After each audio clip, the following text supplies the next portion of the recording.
अब हमारा बिंदु है आज की क्लास का मौर्य प्रशासन। मौर्य प्रशासन।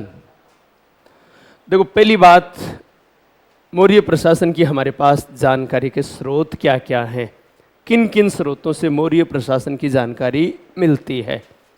ठीक है, तो मौर्य प्रशासन की जानकारी के अंतर्गत सबसे महत्वपूर्ण कौटिल्य का अर्थशास्त्र। कौटिल्य का अर्थशास्त्र, ठीक है। उसके बाद में मेगस्थनीज की इंडिका। मेगस्थनीज की इंडिका, क्योंकि इंडिका मोस्टली नगर प्रशासन का वर्णन बहुत बढ़िया कर रही है, तो मेगस्थनीज की इंडिका। ठीक है, फिर अशोक के अभिलेखों से भी, तो अशोक के अभिलेख, अशोक के अभिलेख। फिर रुद्रदमन के जूनागढ़ अभिलेख में जैसे सौराष्ट्र प्रांत के गवर्नरों के नाम हैं या कुछ ऐसी जानकारियां मिल रही है, तो रुद्रदमन का जूनागढ़ अभिलेख, रुद्रदमन का जूनागढ़ अभिलेख।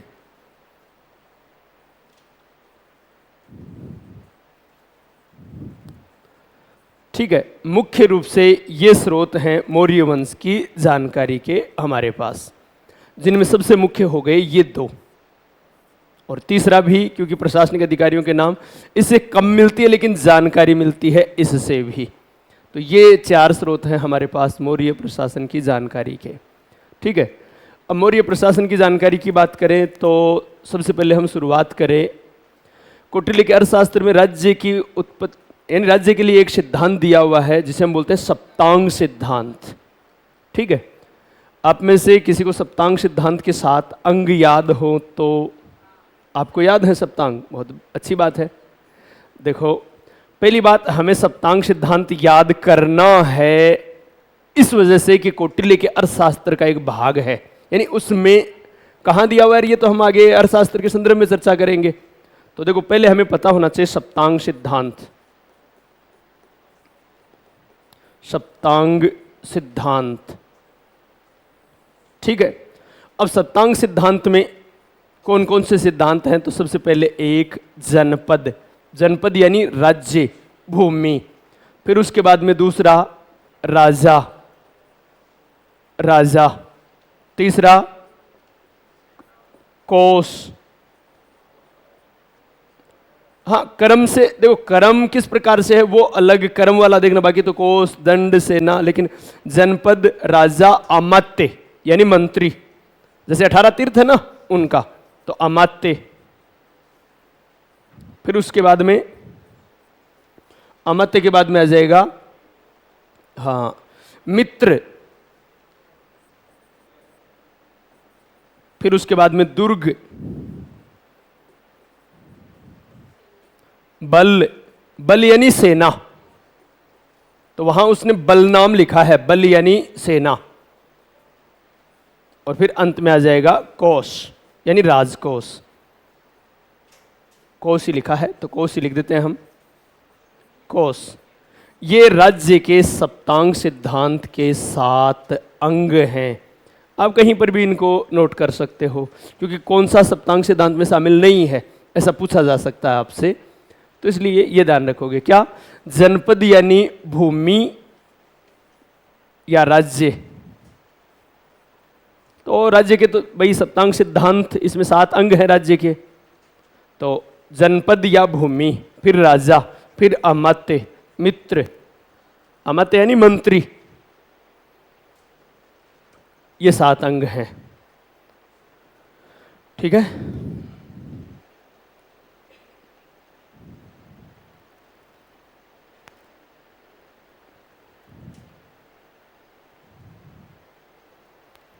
अब 7 अंगों के बाद हम चर्चा करें केंद्रीय शासन की। ठीक है भाई, केंद्रीय शासन से शुरुआत करें तो हमारा बिंदु होगा केंद्रीय शासन। अब देखो, केंद्रीय शासन में सर्वोच्च भूमिका किसकी है? सम्राट की।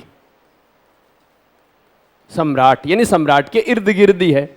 तो यहां क्या है, एक प्रकार से हम ये कह सकते हैं कि निरंकुश कल्याणकारी शासन था। शासन की समस्त शक्तियां राजा में निहित थी। और राजतंत्रीय व्यवस्था का तो ये तो नियम है कि राजा ही सर्वोच्च सेनापति और राजा ही सर्वोच्च न्यायाधीश।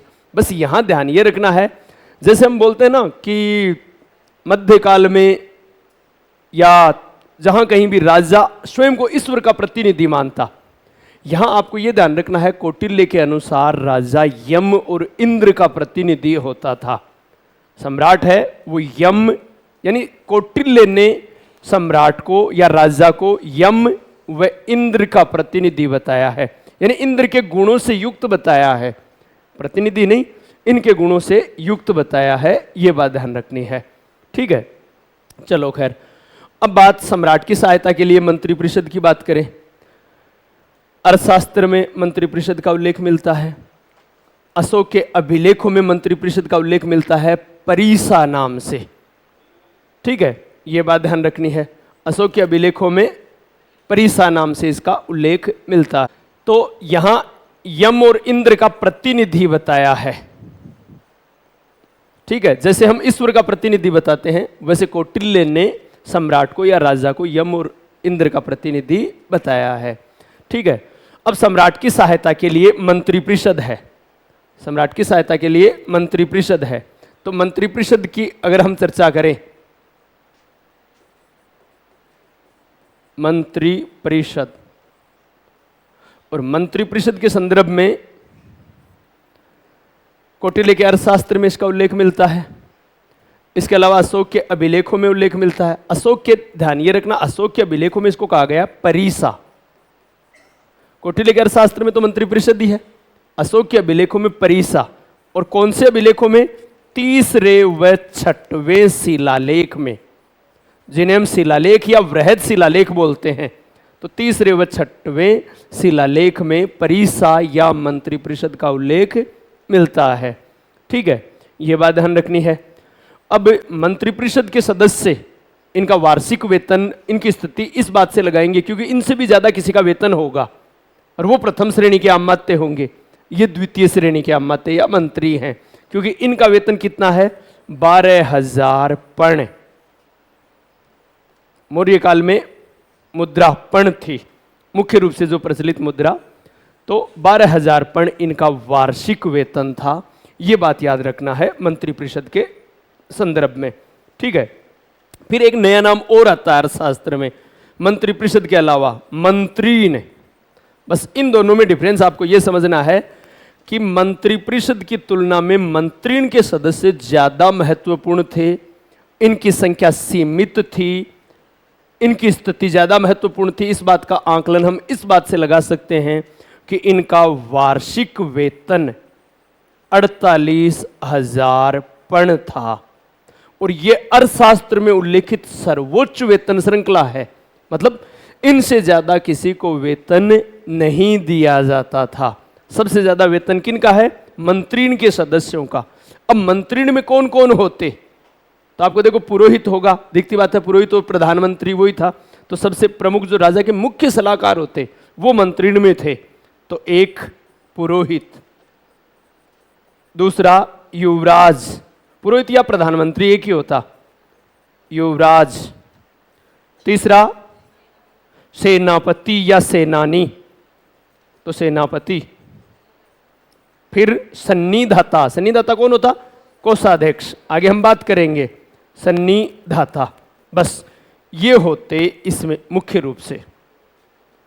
ये बात ध्यान रखनी है कि इस मंत्रीण में, जबकि मंत्रिपरिषद में बाकी सब अमात्य जो 18 तीर्थ हैं वो आदि सब शामिल रहते इसमें, लेकिन मंत्रीण के ये सदस्य होते, ठीक है, शायद कोई दिक्कत नहीं। और इनका वेतन कितना है?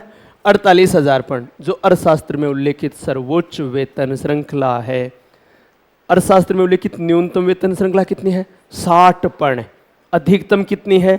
48,000 पण, ठीक है, ये बात ध्यान रखनी है।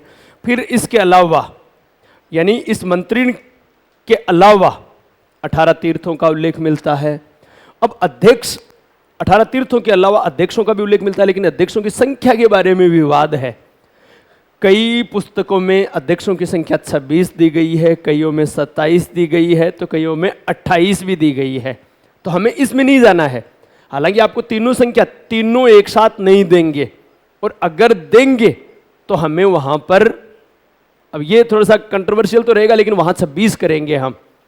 अगर 26 संख्या आती है, क्योंकि 27 28 तक मिलती है, जो अध्यक्ष हैं उनकी संख्या 28 तक मिलती है, लेकिन प्राय अगर आपसे पूछे कि अध्यक्ष कितने थे, सीधा ये प्रश्न पूछे, तो हमें 26 रखेंगे, वहां पर लिख लेंगे, आगे चर्चा करेंगे। लेकिन हमें क्या है, प्रमुख अध्यक्ष याद करने हैं उस समय।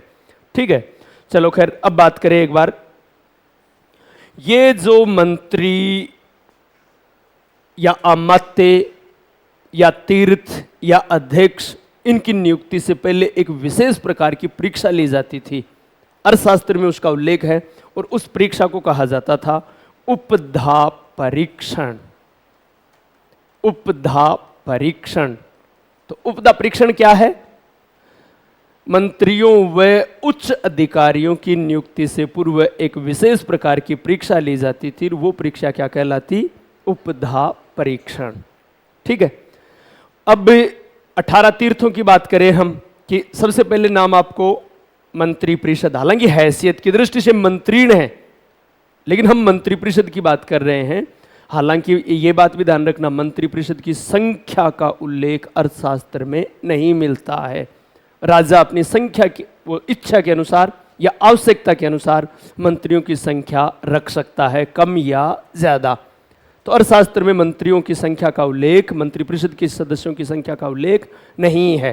ठीक है, ना ही मंत्रीण के सदस्यों की संख्या का उल्लेख है।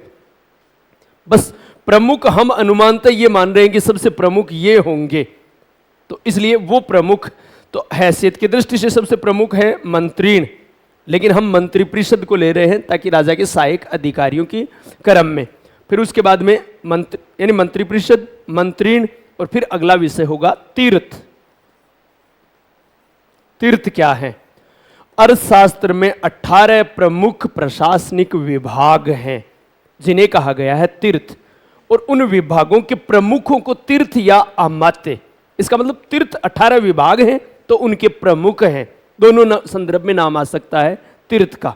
तीर्थों की संख्या कितनी बताई है? 18। 18 प्रशासनिक विभाग व उनके प्रमुख, उनके प्रमुख, और वो क्या है? तीर्थ है। अब देखो, आपको हम हो सकता है लिखने के लिए पूरे 18 लिखें, आपको याद कौन कौन से करने हैं, तो सीधा या तो मैं वही लिख दूं जो आपको याद करने हैं, क्योंकि बाकी नोट्स में है जो आपको याद करने हैं। यहां पर इन तीर्थों में 18 में देखो, दो तो आपको सीधे से नाम आएंगे, समाहर्ता और सन्निधाता। एग्जाम में प्राय उनको पूछेंगे, गड़बड़ी कहां होती है वो भी बता रहा हूं। दो तो आपको समाहर्ता और सन्निधाता, मैं अर्थ बताऊं उससे पहले एक बार नाम लिख देते हैं हम। दो तो ये याद करने हैं, ठीक है। फिर दो नाम आएंगे आपके, प्रदेष्टा और व्यवहारिक। प्रदेष्टा और व्यवहारिक, और व्यवहारिक, व्यवहारिक, ठीक है। दो ये नाम आपको याद करने पड़ेंगे। फिर इसके अलावा यानी प्रदेष्टा, व्यवहारिक, फिर एक नाम आता है पौर या नागरक, ठीक है। और एक आता है प्रशास्ता, प्रशास्ता, और अलग से एक आ जाएगा आटविक, आटविक। अब देखो ये कौन कौन क्या है।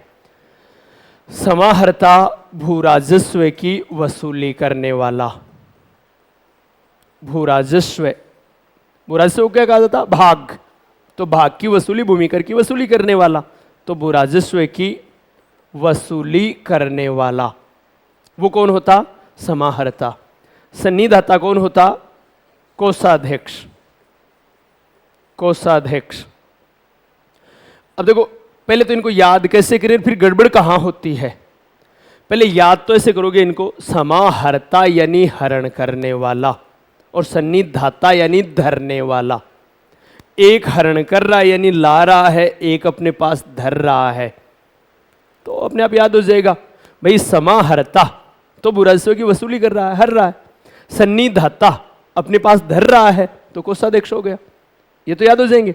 अब गड़बड़ कहां होती है, सेम ऐसे के ऐसे अधिकारी आपको वैदिक काल में मिलेंगे, दो, और उनका यही काम होगा, भागदूत और संग्रहिता। भागदूत और संग्रहिता, सेम यही काम उनका है, ये काम भागदूत का और ये संग्रहिता का। अब अलग कैसे करो इनको? पहली बात तो ये मौर्य काल के हैं या वैदिक काल के हैं, अंतर करने के लिए वैदिक काल वाले दोनों में ग आएगा, जैसे संग्रहिता, भागदूत। बात समझ आ रही है भाई? इनमें आपस में मिक्स ना हो तो उनमें ग आएगा, ये तय है। बात नंबर एक, इसका मतलब ग वाले वो दोनों एक जगह हो जाएंगे, इन दोनों में ही ग नहीं है। बात समझ आ रही है यहां पर भाई? ताकि पहले मेरे क्या मिक्स होता, ये वैदिक काल वाले और दोनों, तो ग वाले एक जगह रह जाएंगे। अब एक जगह रह जाएंगे तो फिर वो मिक्स नहीं होंगे। एक बात तो ये, उनका भी अर्थ है, जैसे वहां क्या है, भागदूत, भाग यानी कर, भूमि कर, दूध यानी दूहने वाला, संग्रहिता अपने पास संग्रह करने वाला, सेम वही अर्थ होगा वहां पर। तो वही अर्थ यहां हो जाएगा, समाहर्ता, हरण करने वाला, सन्निधाता, धरने वाला अपने पास। ठीक है, शायद कोई दिक्कत नहीं मेरे ख्याल से। फिर उसके बाद देखो प्रदेष्टा। अब देखो दोनों को साथ याद करना, अलग अलग याद करने पर दिक्कत होगी आपको। प्रदेष्टा यानी फौजदारी न्यायालय का प्रमुख, व्यवहारिक यानी दीवानी न्यायालय का प्रमुख। ये हो गया भाई, न्यायाधीश है ये, लेकिन ये तो किसका है, फौजदारी, फौजदारी न्यायालय का प्रमुख।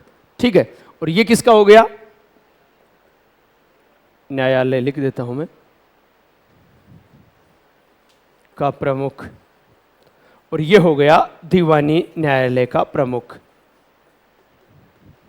न्यायालय का प्रमुख। अच्छा, फौजदारी और दीवानी न्याय ये तो सबको पता है ना, या यहां कोई ऐसा भी बैठा है जिसको फौजदारी न्याय क्या है, दीवानी न्याय क्या है? देखो पहले मैं दोनों संदर्भ में बताता हूं, वर्तमान में तो क्या है, यहां क्या है इसका अर्थ। वर्तमान में तो हम प्राय अगर धन से संबंधित मामला हो तो वो तो जाएगा दीवानी, और हत्या से संबंधित होगा तो वो होगा फौजदारी। ठीक है, शायद कोई दिक्कत नहीं, ऐसा ही होगा।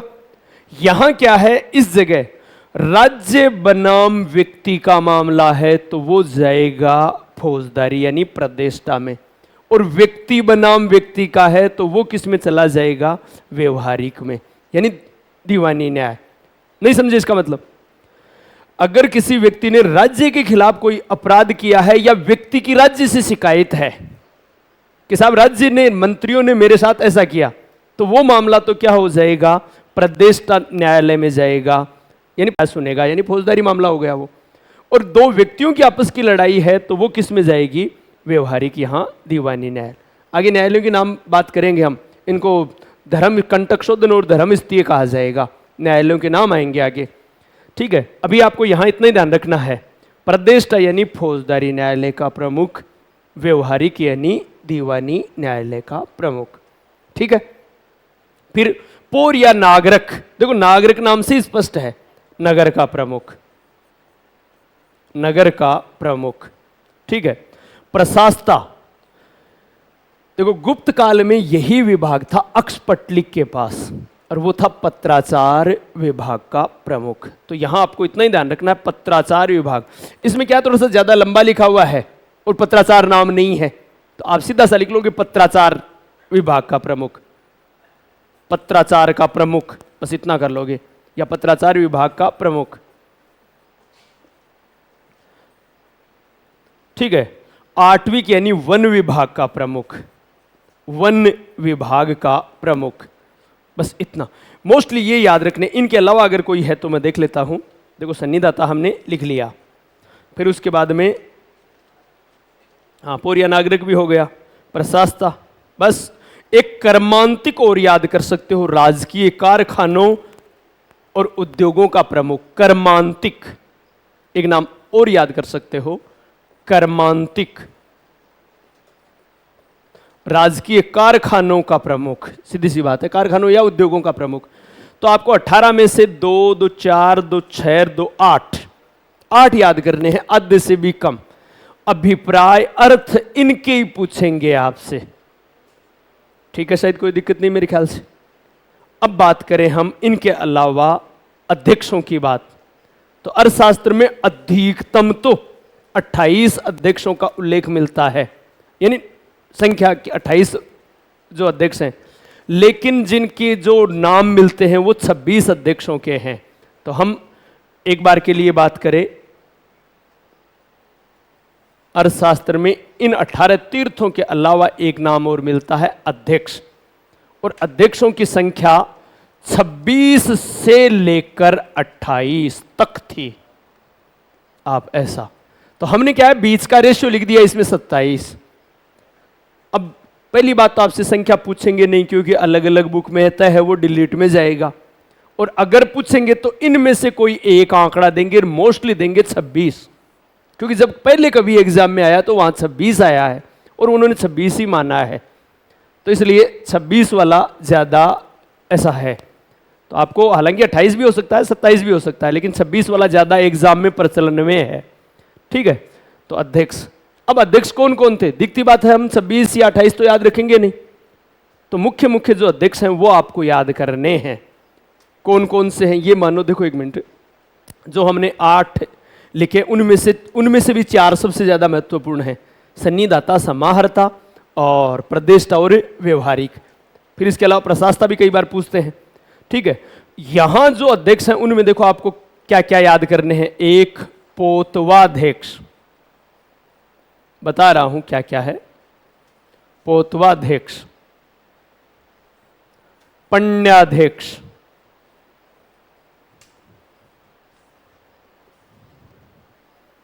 फिर लक्षणाध्यक्ष,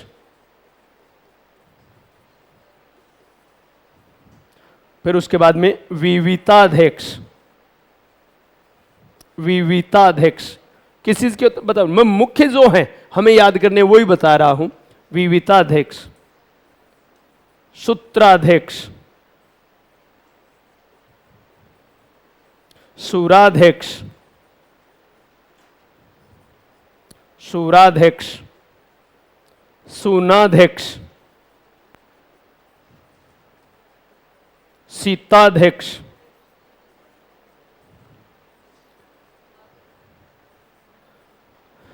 मुख्य तो हैं ये। अब बाकी और देख लेंगे हम कौन कौन से मुख्य हैं इनके अलावा। एक अकराध्यक्ष, खनन विभाग का अकराध्यक्ष। ठीक है, ये प्रमुख हैं। अब इनमें देखो इनका गलती कहां करते हैं, गलती कहां करते हैं वो बता रहा हूं। देखो नाम आता है पोतवाध्यक्ष, और पोतवाध्यक्ष में ऑप्शन में क्या क्या आते हैं, तो हम देखो कितना मात खाते हैं। अगर हमने अच्छे से नहीं पढ़ा और इस बात को याद नहीं रखा तो पक्का गलत करते हैं, क्योंकि पोतवा नाम आते ही हम जल सेना विभाग का अध्यक्ष कर देते हैं उसको। पोत, जहाज पर चले जाते हैं, जबकि जहाज का अलग अध्यक्ष था जिसका नाम था नव्याध्यक्ष, और वो पूछते ही नहीं है हमसे। हालांकि याद करना इसलिए ताकि ये अलग हो जाए। नव्याध्यक्ष हम याद करेंगे, इसलिए याद करेंगे ताकि पोतवाध्यक्ष बचा रहे अपने लिए, ये एग्जाम में आता है। तो पोतवाध्यक्ष था मापतोल विभाग का अध्यक्ष। ठीक है, यह बात ध्यान रखना, पोतवा विभाग जल सेना का प्रमुख न होकर क्या था, मापतोल विभाग का अध्यक्ष। पहली बात तो यह ध्यान रखनी है, इसीलिए पूछते हैं एग्जाम में इसको ज्यादा, ताकि सब जल सेना वाला पर टिक लगाए। तो यह बात ध्यान रखना, यह किस विभाग का अध्यक्ष है, मापतोल विभाग का अध्यक्ष। एक बात यह ध्यान रखनी है। फिर पण्याध्यक्ष, अब देखो पण्य वाले में क्या करते हैं, व्यापारी मार्गों का अध्यक्ष, या आपको पता है विवाह से संबंधित बात आ जाती है तो विवाह विभाग का अध्यक्ष, या और भी ऐसे सिमिलर कई चीजें हैं उनके रूप में दे देते हैं। जबकि पण्याध्यक्ष किस चीज का होता, व्यापार विभाग का अध्यक्ष। बात एक ही से व्यापार मार्ग, यहां व्यापार विभाग का अध्यक्ष। फिर लक्षणाध्यक्ष, लक्षणाध्यक्ष किस चीज का होता, यह होता मुद्रा का, यानी मुद्रा विभाग का, टकसाल विभाग का। तो आप इसको करोगे टकसाल विभाग का अध्यक्ष। अब देखो यहां भी क्या है, टकसाल विभाग का अध्यक्ष। इसमें इसलिए आपको याद रखना है कि टकसाल विभाग का अध्यक्ष तो क्या होता, लक्षणाध्यक्ष, लेकिन उस सिक्कों की शुद्धता ज्ञात करने का अलग अधिकारी था, उसका नाम था रूपदर्शक। सिक्कों की शुद्धता ज्ञात करने वाला या जांच करने वाला अधिकारी अलग से होता। जैसे इसको ऐसे समझो, कि सिक्के डालने के लिए अलग अलग टकसालें बना दी और उन टकसालों का एक अध्यक्ष बना दिया और उसका नाम लक्षणाध्यक्ष। अब लक्षणाध्यक्ष बेईमानी कर सकता है, सिक्कों में मिलावट कर सकता है, तो अलग से एक अधिकारी की नियुक्ति कर दी। वो लक्षणाध्यक्ष तो है ही टकसाल विभाग का प्रधान, फिर अलग से जांच करने वाला एक अधिकारी और नियुक्त कर दिया, और वो जो सिक्कों की शुद्धता की जांच करता वो था रूपदर्शक। रूपदर्शक, तो रूपदर्शक कौन था? सिक्कों की शुद्धता जांच करने वाला। जबकि लक्षणाध्यक्ष कौन है? टकसाल विभाग का अध्यक्ष या प्रधान। क्लियर है सर? कोई दिक्कत नहीं। चलो, अब विविताध्यक्ष चारागाह विभाग का प्रमुख। चारागाह है विभाग का प्रमुख। सूत्राध्यक्ष, आप इसको ऐसे याद करो, सूत्र वस्त्र, सूत्र वस्त्र, तो सूत्राध्यक्ष वस्त्र विभाग का प्रमुख है, वस्त्र विभाग का अध्यक्ष। ठीक है भाई, सूत्र वस्त्र याद रखोगे तो याद रहेगा यह वस्त्र विभाग का अध्यक्ष है। फिर उसके बाद में सुराध्यक्ष, आपको पता है सुरा आबकारी विभाग का अध्यक्ष, भाई नाम से स्पष्ट है, तो ये तो दिक्कत ही नहीं आएगी आपके, आबकारी विभाग का अध्यक्ष। तो देखो कितनी हर चीज के लिए बारीक से बारीक चीज ही नहीं छोड़ी उन्होंने। एक प्रकार से ये मान लो जीएसटी भी उस समय थी, जब हम उनकी कर प्रणाली देखते हैं ना पूरी, तो हर चीज पर प्रशासन का पूरा अंकुश था। सुनाध्यक्ष का मतलब ये नहीं है कि आपने जगह सुना बैठे रहता है, को भी कोई अध्यक्ष हो तो सुनाध्यक्ष यानी बूचड़खाने विभाग का अध्यक्ष। तो बूचड़खाने विभाग का भी अध्यक्ष होता, बूचड़खाना पशुओं का कत्ल खाना, तो बूचड़खाने विभाग का अध्यक्ष, खाने विभाग का अध्यक्ष। सीताध्यक्ष राजकीय भूमि और कृषि विभाग का अध्यक्ष। मूलतः भूमि कृषि विभाग दोनों कर सकते हो आप, तो भूमि व कृषि विभाग का प्रमुख, भूमि व कृषि विभाग का प्रमुख। अक्राध्यक्ष क्या होता? खनन विभाग का प्रमुख। ठीक है, इसके अलावा बाकी जो हमें याद करने हैं, देखो सूत्राध्यक्ष, सुराध्यक्ष, सुनाध्यक्ष, पण्य और पोतवा लक्षण आए गए। एक संस्थाध्यक्ष, व्यापारिक मार्गों का अलग है, ये व्यापारिक मार्गों का है, वो है संस्थाध्यक्ष। और व्यापार का अध्यक्ष कौन है? क्योंकि ये इसीलिए देखो, व्यापार विभाग का अध्यक्ष तो कौन हो गया? पण्याध्यक्ष, व्यापार वाणिज्य विभाग का अध्यक्ष। लेकिन व्यापारिक मार्गों का अध्यक्ष कौन हो गया? संस्थाध्यक्ष। इसलिए ये ध्यान रखना है, क्योंकि अलग करने के लिए। और नव्याध्यक्ष इसलिए याद करना था कि पोतवा विभाग, पोत विभाग अलग हो जाए, यानी दो पूछते नहीं है ये दो, लेकिन ये अलग इसलिए आपको कि व्यापार विभाग का अध्यक्ष व्यापार वाणिज्य का पण्याध्यक्ष है, जबकि व्यापारिक मार्गों के विभाग का प्रमुख कौन है? संस्थाध्यक्ष। ठीक है, फिर पोतवाध्यक्ष मापतोल विभाग का प्रधान है, तो फिर पोत या जल विभाग का प्रधान कौन है? अध्यक्ष कौन था? नव्याध्यक्ष था। ठीक है, तो ये दोनों पूछते नहीं है लास्ट वाले, लेकिन वो इसलिए याद करने हैं ताकि ये अलग हो जाएं। बात समझ आ रही है यहां पर? तो इसलिए बस इतने 26 में से आपको इतने ही याद करने हैं। फिर बात करें मौर्यकालीन प्रशासनिक इकाइयां। हाँ, आबकारी शराब वाला विभाग, ऐसा। ठीक है, चलो खैर, अब हम आगे बात करें मौर्य काल के प्रशासनिक विभाग कौन कौन से थे, उनकी चर्चा। इकाइयां, सॉरी, विभाग तो ये थे ही। अब बात करें हम प्रशासनिक इकाइयां। प्रशासनिक इकाइयां,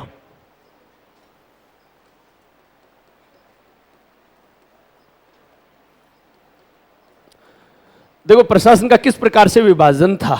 तो सबसे बड़ी इकाई थी प्रांत। प्रांत को मौर्य काल में क्या कहा जाता था? चक्र।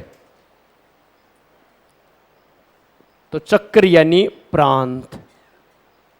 ठीक है, फिर उसके बाद में चक्र से प्रांत से छोटी इकाई थी, वो थी विषय। और विषय का ही दूसरा नाम है आहार। तो विषय या आहार यानी जिला। ठीक है, तो जिले को क्या कहा जाता? विषय या आहार।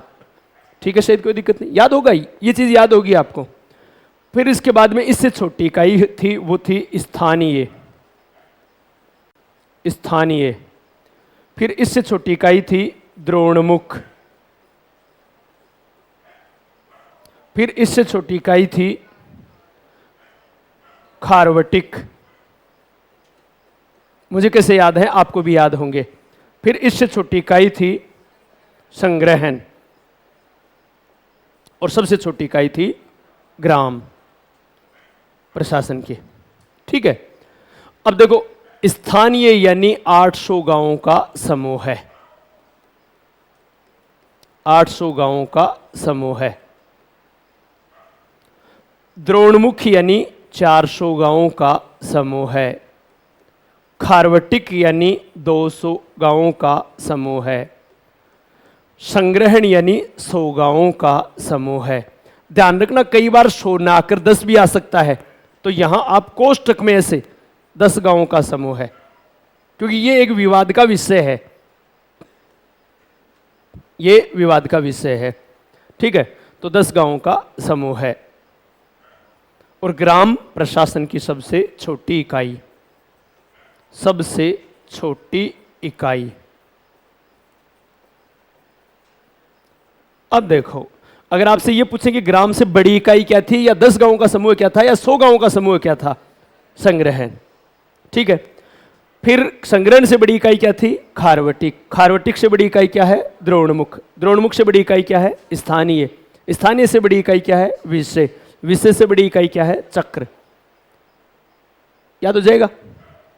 इसको याद करने का एक तरीका है, हमने मुगल प्रशासन पहले पढ़ लिया था शायद, मेरे ख्याल से पढ़ा था, तो वहां एक नाम पढ़ा होगा सद्र खास, मतलब सद्र नाम का एक अधिकारी पढ़ा होगा। सद्र उस सुदूर, सद्र उस सुदूर, जो धर्म और दान विभाग का प्रमुख था। पढ़ा था शायद मेरे ख्याल से, पता था ना आपको? मुगल काल के अंतर्गत एक प्रशासनिक अधिकारी था जिसका नाम था सद्र। हालांकि बिम सहपूर्वा तो मठे आदो लिखे हैं, और वो सद्र इतना खास था कि उसे मुगल राज्य एक सैनिक राज्य थे, सबको सैनिक प्रशिक्षण लेना होता था, राजा से लेकर रसोइये तक को। लेकिन सद्र इस बात से छूट थी, सद्र को इस बात से छूट थी, सद्र और काजी को, और प्राय ये दोनों पद एक को ही होते, एक ही व्यक्ति को। इसका मतलब सद्र बहुत खास था। ठीक है, तो हमें याद क्या करना है? सद्र खास, वो रियल में ही खास था। लेकिन यहां देखो, ये नाम याद करते आपको क्या हो जाएगा? स्थानीय, द्रोणमुख, खारवटिक, संग्रहण। इसका मतलब देखो, स्थानीय, द्रोणमुख, खारवटिक, संग्रहण, इसी क्रम में ये ऐसे कैसे याद हो गया? तो इसका मतलब 800 गांवों का समूह है, इसका मतलब 400 गांवों का समूह है, इसका मतलब 200 गांवों का समूह है, और इसका मतलब 100 गांवों का समूह है। और 100 नहीं हो तो क्या हो जाएगा? 10 गांवों का समूह है। बताओ याद होगा या नहीं होगा? अगर ये नाम याद रख लिया हमने, तो इससे संबंधित कोई भी प्रश्न आए हमारा गलत नहीं होगा। बस इतना नाम याद रखना है, सद्र खास। समझ गए शायद मैं क्या कहना चाह रहा हूं? अब जैसे आपसे ये पूछा कि खारवटिक से बड़ी इकाई क्या थी, तो सीधा सा पड़ा है द्रोणमुख। खारवटिक से छोटी इकाई क्या थी? संग्रहण। आपसे ये पूछे कि मौर्य काल में 400 गांवों के समूह को क्या कहते थे, तो सीधा सा देखो, सद्र खास नाम लिख लिया, और यहां घटते ऐसे लिखते गए 800, 400, 200, 100, तो इसका मतलब 400 गांवों का समूह क्या कहलाया? द्रोणमुख। एक केवल छोटा सा नाम याद रखना है, वो भी सही, आपको नहीं बनाएड़ो है, क्योंकि सद्र रियल में खास था मुगल काल में। बस इतना ही है कि हम उसको अप्लाई कहां कर रहे हैं? मौर्य काल में, जबकि वो कहां था? मुगल काल में। तो याद हो जाएगा शायद मेरे ख्याल से। ये प्रशासनिक इकाइयां आपके गड़बड़े नहीं होनी चाहिए। बस यहां ध्यान ये रखना है कि चाहे 10 गांवों का समूह पूछे तो भी आपको संग्रहण बताना है, 100 गांवों का समूह पूछे तो भी आपको संग्रहण बताना है। ये बात ध्यान रखनी है। ठीक है, प्रशासन की सबसे छोटी इकाई गांव है ही। फिर ये दो नाम, प्रांत को क्या कहा जाता? चक्र, और जिले को क्या कहा जाता? विषय। ये दो नाम आपको अलग से याद करने हैं, फिर इस इकाई में आपकी दिक्कत नहीं आएगी। क्लियर है? समझ में आ गई बात? आगे बढ़े। चलो, ये बात रही इनकी जो प्रशासनिक इकाइयों की। अब बात करें हम प्रांतीय शासन की, कैसी क्या व्यवस्था थी इनकी। तो प्रांतीय शासन,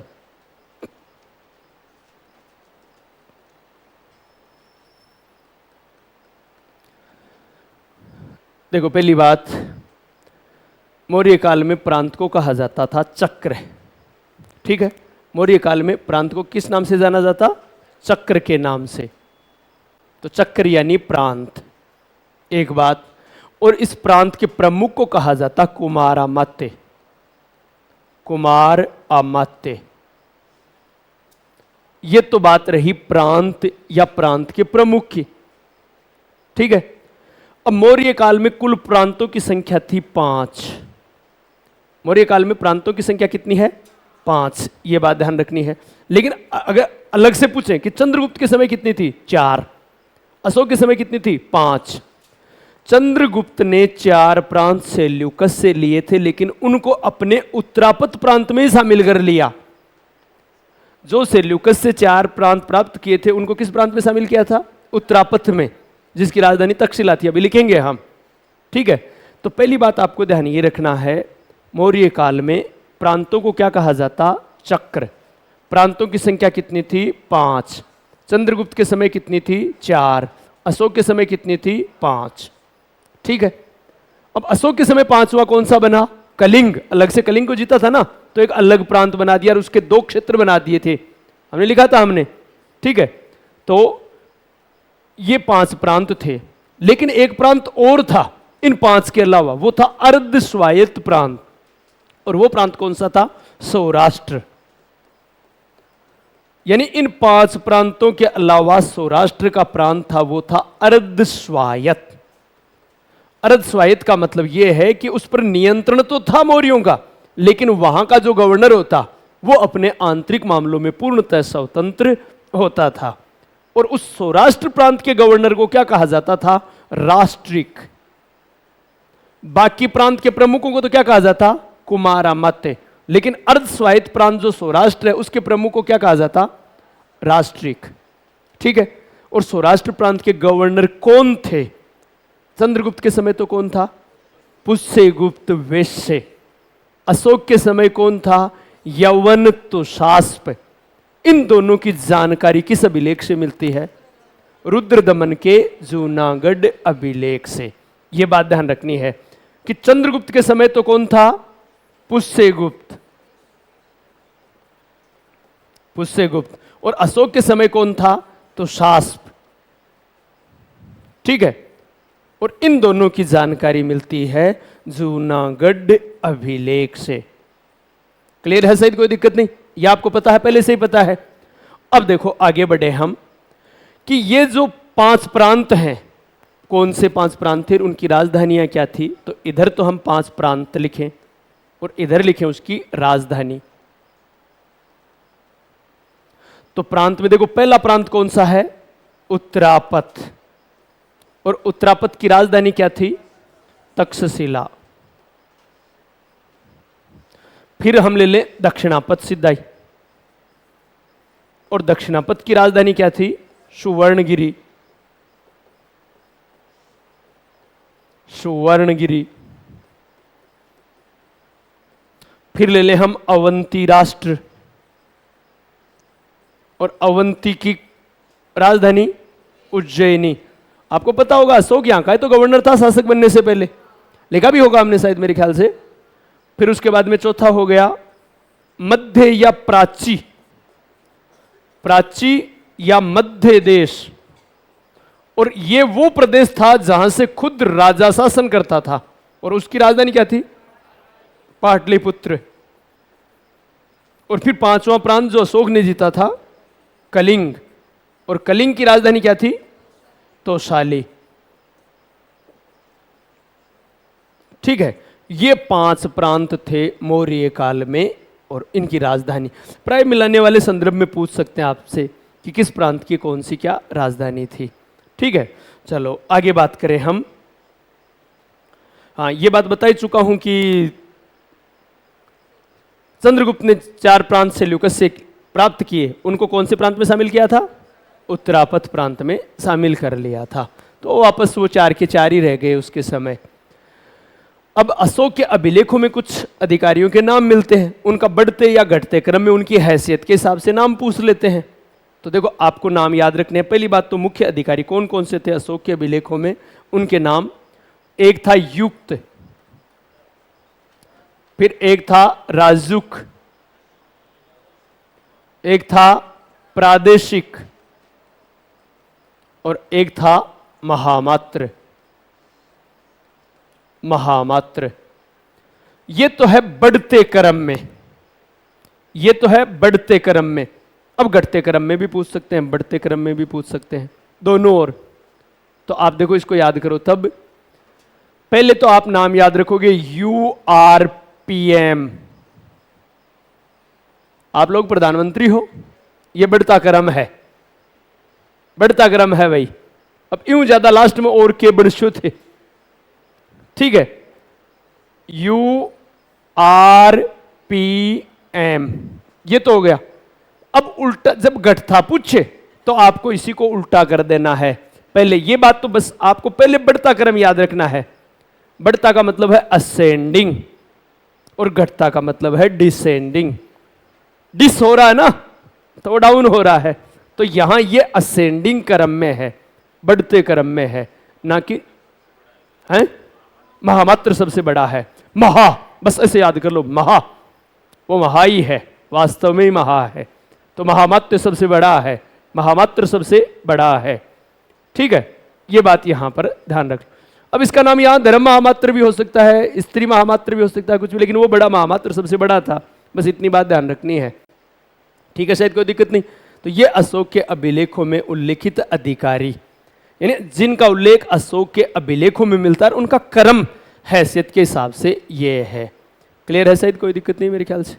आगे बढ़े, चलो आगे। ये बात भी ध्यान रखनी है कि इन यहां जैसे हम अशोक के काल के धर्म महामात्र है ना, उनकी तुलना महामात्रों की नहीं, धर्म महामात्रों की तुलना मुगल काल के मुहत्सिबों से की जाती है।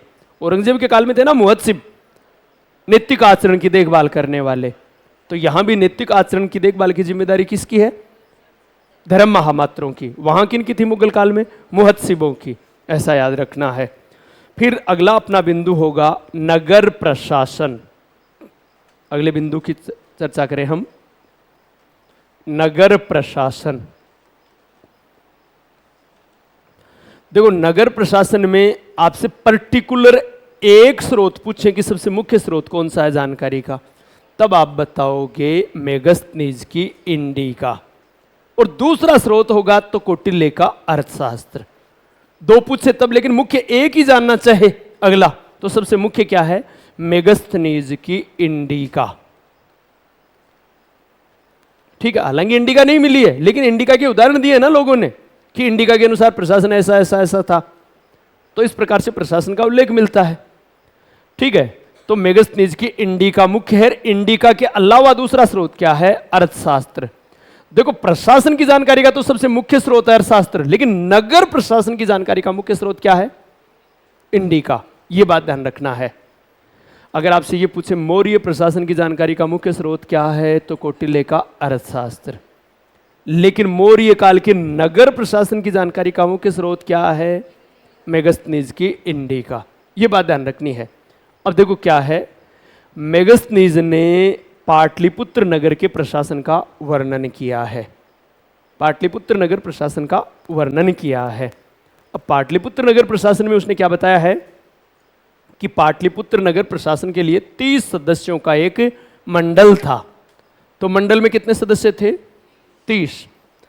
एक अच्छी बात यह है कि मेगस्थनीज ने जहां कहीं भी मंडल बताया है सदस्यों का, उसमें 30 संख्या बताई है, और जो समिति बताई है समिति, उस समिति में सदस्यों की संख्या 5 बताई है। इसका मतलब समितियां कितनी बता दी? 6। तो यहां देखो 30 सदस्यों का मंडल है जो 6 समितियों में विभक्त है। तो समितियां कितनी हो गई? 6, ठीक है। तो प्रत्येक समिति में सदस्य कितने हो गए? एक समिति में सदस्य हो गए 5। बात याद रह जाएगी। किसी भी समिति का नाम दे सकते हैं आपसे। मेगस्थनीज द्वारा किसी भी समिति का उल्लेख अगर आपसे यह पूछे कि यूनानी लेखकों ने के अनुसार इस समिति में सदस्यों की संख्या कितनी थी, तो समिति में 5। मंडल में कितनी है? 30। समितियां कितनी हैं? 6। समझ आ गई बात? अब कौन कौन सी 6 समितियां हैं नगर प्रशासन के लिए मेगस्थनीज के अनुसार या यूनानी लेखकों के अनुसार? तो आपको एक नाम याद रखना है, मैंने तो ऐसे याद रख रखा है, SVJVUK। एस का मतलब शिल्प कला समिति, शिल्प कला समिति, ठीक है। वी का मतलब विदेश समिति, जे का मतलब जनगणना या जनसंख्या समिति। तो पहली बार जनगणना का उल्लेख मौर्य काल में यानी अर्थशास्त्र में मिलता है, जनगणना या जनसंख्या समिति। फिर व्यापार समिति, उद्योग समिति और कर समिति।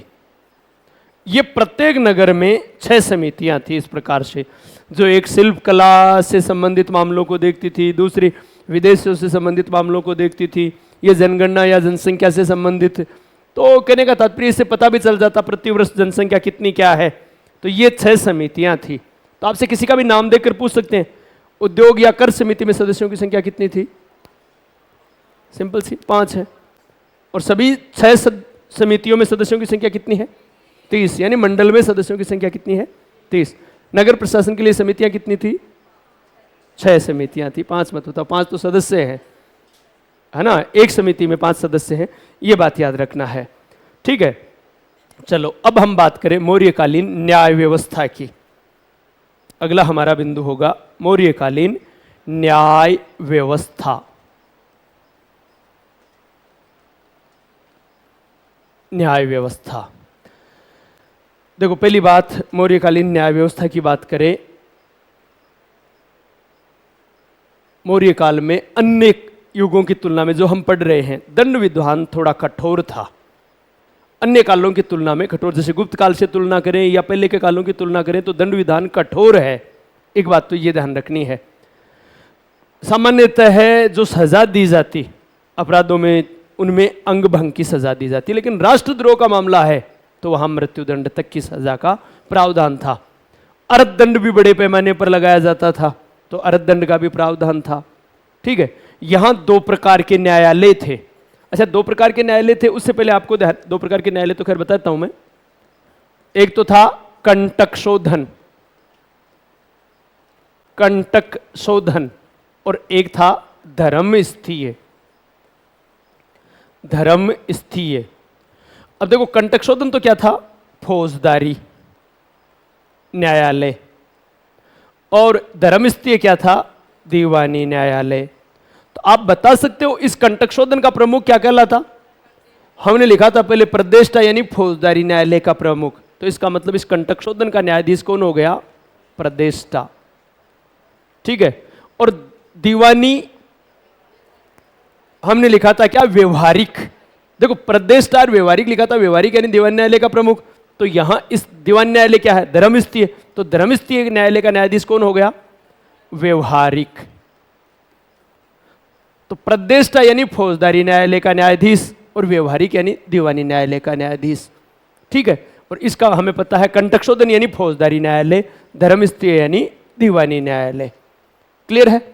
अब यहां कौटिल्य ने न्याय के 4 अंग बताए हैं, 4 भाग बताए हैं, 4 पैर बताए हैं। कौन कौन से? धर्म, व्यवहार, चरित्र और राजआज्ञा। तो इसको देखो आप ऐसे लिखोगे, लिखा हुआ नहीं है ये, कि कौटिल्य ने न्याय व राज्य के 4 पैर बताए हैं, 4 पैर या अंग बताए हैं। अब वो 4 पैर कौन कौन से हैं? तो धर्म, व्यवहार, धर्म, व्यवहार, चरित्र और राजआज्ञा, चरित्र और राजआज्ञा। ये 4 पैर हैं न्याय के या राज्य के। ये बात आपको याद रखनी है। साइड में जो न्याय या राज्य के 4 पैर हैं, ठीक है।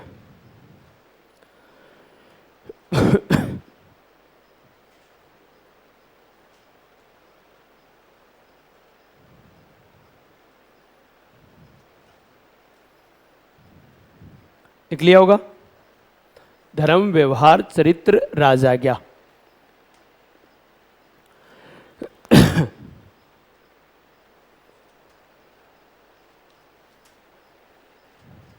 अब आप बताओगे चोरी डकैती से संबंधित मामले किस में सुने जाते हैं? धर्मस्थीय न्यायालय में, क्योंकि वो दीवानी न्यायालय थे भाई, व्यक्ति बनाम व्यक्ति के होते मूलतः, तो वो इस धर्मस्थीय न्यायालय में। और चोरी या लूटमार के मामलों को कहा जाता साहस। अर्थशास्त्र में उनके लिए प्रयोग शब्द है क्या? साहस। तो भाई चोरी लूटमार के लिए तो साहस की तो भी जरूरी पड़े। तो खैर चोरी या साहस क्या है? चोरी या लूटमार, उसको साहस कहा गया है, उससे संबंधित मामलों को साहस कहा गया है लिखा हुआ है ये चीज। ठीक है, अब बात करें हम गुप्तचर व्यवस्था की बात, कि इनकी गुप्तचर व्यवस्था कैसी क्या थी। गुप्तचर व्यवस्था,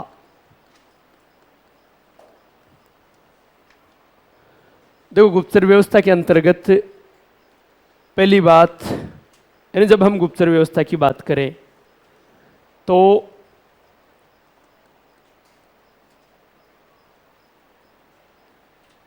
कौटिल्य के अर्थशास्त्र में इन गुप्तचरों को कहा गया है गूढ़ पुरुष। कौटिल्य के अर्थशास्त्र में क्या कहा गया है गुप्तचरों को? गूढ़ पुरुष। ठीक है, स्ट्रैबो ने क्या कहा है? ये तो गूढ़ पुरुष तो किस अर्थशास्त्र में, फिर स्ट्रैबो ने क्या कहा है इनको? इंस्पेक्टर।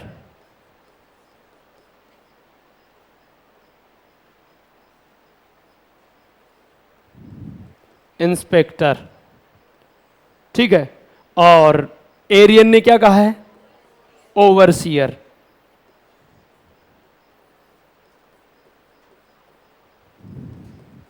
ओवरसियर। ज्यादा गड़बड़ एरियन और स्ट्रबो वाले में होती है, अर्थशास्त्र वाले में तो नहीं होगी भाई, गूढ़ पुरुष सीधा सा है, इनमें गड़बड़ होती है। देखो स्ट्रबो, इसको सट्रबो मत बोलो, स्ट्रबो। तो स्ट्रबो ने इंस्पेक्टर कहा है, स्ट्रबो ने इंस्पेक्टर कहा है, तो एरियन जासी कटे फिर मत ही ओवरसियर कैसी। ठीक है, तो याद हो जाएगा आपको, ज्यादा दिक्कत नहीं रहेगी यहां पर। अच्छा, एक शायद एक अधिकारी का नाम अलग से, गुप्तचर व्यवस्था की बात नहीं है, एक अलग से लिखा हुआ नहीं है कहीं पर, बाद में मैं भूल सकता हूं। एग्रोनोमोई मार्ग निर्माण अधिकारी था, और वो पूछ सकते हैं एग्जाम में, तो कहीं भी आप अलग से लिखोगे इसके अलावा एग्रोनोमोई, शायद नहीं लिखा हुआ है। लिखा हुआ है क्या? चलो लिखा हुआ तब और ही अच्छी बात है। और इसका मतलब था मार्ग निर्माण अधिकारी, अलग से मार्ग निर्माण अधिकारी, तो वो तो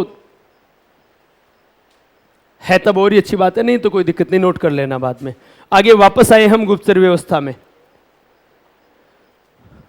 चलो वापस गुप्तचर व्यवस्था की चर्चा करें, हाँ बाद में देख लेना बाद में। अर्थशास्त्र में गुप्तचरों को क्या कहा गया है? गूढ़ पुरुष। स्ट्रैबो ने क्या कहा है? इंस्पेक्टर। एरियन ने क्या कहा है? ओवरसियर। अब देखो मुख्य रूप से गुप्तचर दो प्रकार के थे, हालांकि उन दो प्रकार का ही बहुत विभाजन किया गया है, लेकिन वो इतना प्रकार का है कि आप खुद कंफ्यूज हो जैसा। तो जो मुख्य दो प्रकार हैं, दो प्रकार का विभाजन किया गया है, उनमें एक संस्था और दूसरा संचारा। गुप्तचर दो प्रकार के हैं, एक तो संस्था और एक संचारा। संस्था गुप्तचर कौन से हैं? एक ही स्थान पर रहकर गुप्तचरी करने वाले। भाई संस्था, जैसे आज ये संस्था है तो संस्था तो एक जगह ही रहेगी, तो संस्था एक ही स्थान पर रहकर गुप्तचरी करने वाले। संचारा यानी संचरण करने वाले, यानी ब्राह्मणशील गुप्तचर। तो संस्था एक ही स्थान पर रहकर गुप्तचरी करने वाले गुप्तचर, और संचारा ब्राह्मणशील गुप्तचर। ब्राह्मणशील गुप्तचर। अब देखो अर्थशास्त्र में महिला गुप्तचरों का भी उल्लेख मिलता है, महिला अंगरक्षकों का भी उल्लेख मिलता है, ये एक अलग बात। देखो गुप्तचरों का उल्लेख तो अर्थशास्त्र से पहले भी मिलता है, महिला गुप्तचरों का, लेकिन महिला अंगरक्षकों का उल्लेख पहली बार अर्थशास्त्र में मिलता है, और उन महिला अंगरक्षकों को कहा गया है सम्रानुगिनी। सम्रानुगिनी को मतलब हुआ है जकिन लड़िया बिना जक्की को नहीं पड़े। ठीक है, तो सम्रानुगिनी यानी महिला अंगरक्षक। महिला अंगरक्षक कहने का तात्पर्य लड़ाई जिसको प्रिय हो। तो अर्थशास्त्र में महिला अंगरक्षकों को क्या कहा गया है? सम्रानुगिनी। ये बात ध्यान रखना है। ठीक है, फिर बात करें हम मौर्यकालीन सैन्य व्यवस्था की। मौर्यकालीन सैन्य व्यवस्था। सैन्य व्यवस्था में कुछ चीजें आपको, पहली बात तो यह ध्यान रखना है, यूनानी लेखकों के अनुसार या सामान्यतः मौर्य सेना के 5 अंग थे। मौर्य सेना के 5 अंग है, उन 5 अंगों के लिए 6 समितियां थी। तो 5 अंग याद रखोगे तो 5 समिति तो अपने आप याद रह जाएंगी, 6वीं अलग से याद करेंगे। पहले 5 अंग कौन कौन से थे देखो, सेना के 5 अंग। अब वो अंग कौन कौन से हैं, तो नंबर 1 पैदल सेना, 2 दूसरा अश्व सेना, तीसरा गज सेना, चौथा रथ सेना, 5वां जल सेना या नौसेना, जल या नौसेना। ठीक है, अब ये 5 अंग हैं, ये तो सेना के 5 अंग हैं। अब 6 समितियां देखो, इन्हीं से एक समिति हो गई पैदल सेना समिति। ठीक है, अब 5 अंग 6 समितियां, 6 समितियां हैं। तो पैदल सेना समिति, अश्व सेना समिति, गज सेना समिति, रथ सेना समिति और जल सेना समिति, 5 तो यही समिति हो गई। 6वीं समिति होगी सैन्य यातायात और संचार समिति। सैन्य यातायात व संचार समिति, ये पूछ सकते हैं आपसे, क्योंकि 5 तो वो हैं ही सेम। तो ये समिति थी, 6वीं समिति क्या थी, सैन्य यातायात व संचार समिति। अब आप बताओ, सैन्य यातायात व संचार समिति में सदस्यों की संख्या कितनी थी? मैंने बताया था मौर्य काल की किसी भी समिति की बात करें तो इन यूनानी लेखकों ने सदस्य संख्या कितनी बताई है? तो सेना के लिए एक 30 सदस्यों का मंडल था और वो 5-5 सदस्यों की 6 समितियों में विभक्त था। 6 समितियां कौन कौन सी हैं?